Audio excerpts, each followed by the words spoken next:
3, 2, 1, 0।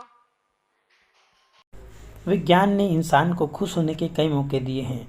ऐसा ही एक अवसर भारत के लिए इसरो द्वारा हाल ही में वनवेव कंपनी के 36 सैटेलाइट को सफल प्रक्षेपित करने के बाद प्राप्त हुआ। इसके साथ ही इसरो विश्व की कुछ चुनिंदा स्पेस कंपनियों में शामिल हो गई हैं जो एक साथ इतने सैटेलाइट को अंतरिक्ष में प्रक्षेपित करने में सक्षम हैं। नमस्कार दोस्तों, मेरा नाम है लखन। आप देख रहे हैं शॉर्ट न्यूज़ एनालिसिस। अगर आपको ये वीडियो अच्छा लगे तो प्लीज़ वीडियो को शेयर कीजिए, लाइक कीजिए और कमेंट कीजिए। आपको किस प्रकार के वीडियो देखने हैं वो आप हमें कमेंट में बताइए ताकि हम आपके लिए वैसे ही वीडियो लेकर आएँ।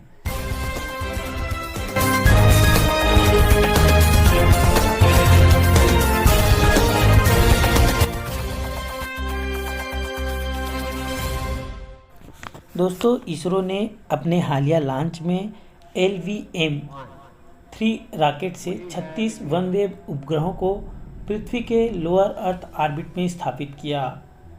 LVM-3 रॉकेट इसरो द्वारा विकसित अपने किस्म का सबसे उन्नत रॉकेट है जो भारी पेलोड को ले जाने में सक्षम है।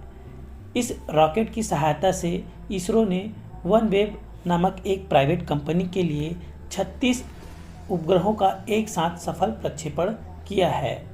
वनवेव कंपनी एक प्राइवेट कंपनी है जो सैटेलाइट के माध्यम से इंटरनेट प्रोवाइड करती है, जैसे कि इलॉन मस्क की कंपनी स्पेस एक्स भी सैटेलाइट इंटरनेट प्रोवाइड करती है। यहाँ यह बात काफ़ी महत्वपूर्ण हो जाता है कि वनवेव कंपनी के लिए इसरो का यह प्रक्षेपण पूर्णतः व्यावसायिक था। इसका मतलब यह है कि वनवेव कंपनी ने इसरो को अपने 36 सैटेलाइट को पृथ्वी के लोअर अर्थ ऑर्बिट में स्थापित करने के लिए पैसे दिए थे।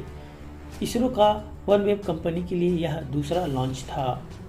यहाँ यह बात काफ़ी महत्वपूर्ण हो जाता है कि वनवेव कंपनी के 36 सैटेलाइटों का कुल वजन 6 टन था और इसरो द्वारा यह अब तक का लॉन्च किया सबसे भारी पेलोड था।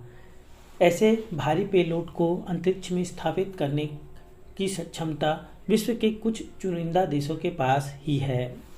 आइए अब समझते हैं कि इसरो द्वारा इस वाणिज्यिक लॉन्च के महत्व क्या हैं। दोस्तों, इसरो द्वारा वनवेव कंपनी के 36 सैटेलाइटों का प्रक्षेपण वाणिज्यिक लाभ हेतु किया गया था। वनवेव कंपनी द्वारा इसरो को इस लॉन्च के लिए 1000 करोड़ रुपए की राशि प्राप्त हुई। इससे इसरो की राजस्व में बढ़ोतरी हुआ और ये इसरो द्वारा प्राप्त अब तक का सबसे बड़ा राजस्व है। वाणिज्यिक रॉकेट लॉन्च के क्षेत्र में भारत की हिस्सेदारी अब तक केवल 2% ही है। भारत सरकार ने इसरो के जरिए 2030 तक वाणिज्यिक रॉकेट लॉन्च के क्षेत्र में भारत की हिस्सेदारी को बढ़ाकर 10% करने का लक्ष्य रखा है। इसरो ने कम से कम 36 देशों के 384 विदेशी उपग्रहों का सफलतापूर्वक प्रक्षेपण किया है।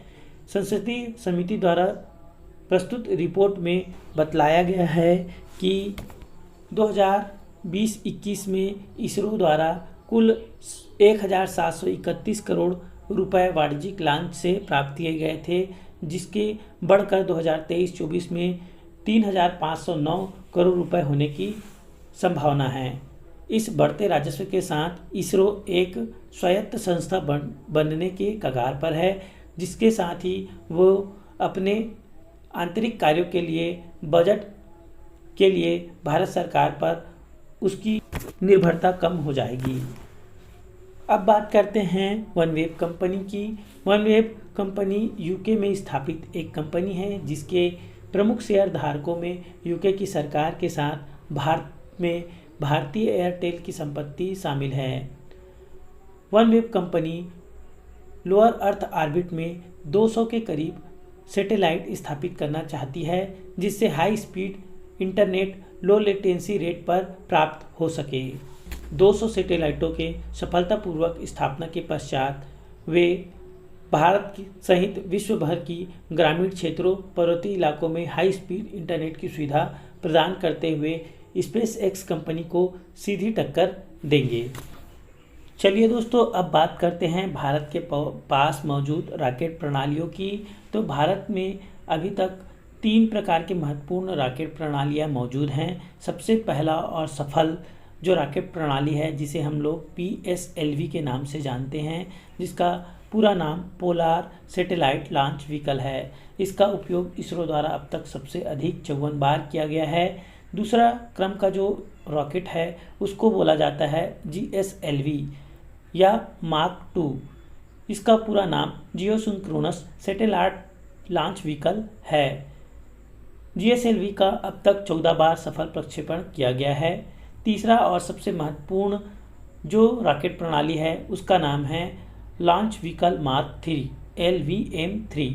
इसका प्रयोग भारत अभी तक 5 बार किया है, जिसमें चंद्रयान 2 का प्रक्षेपण भी शामिल है।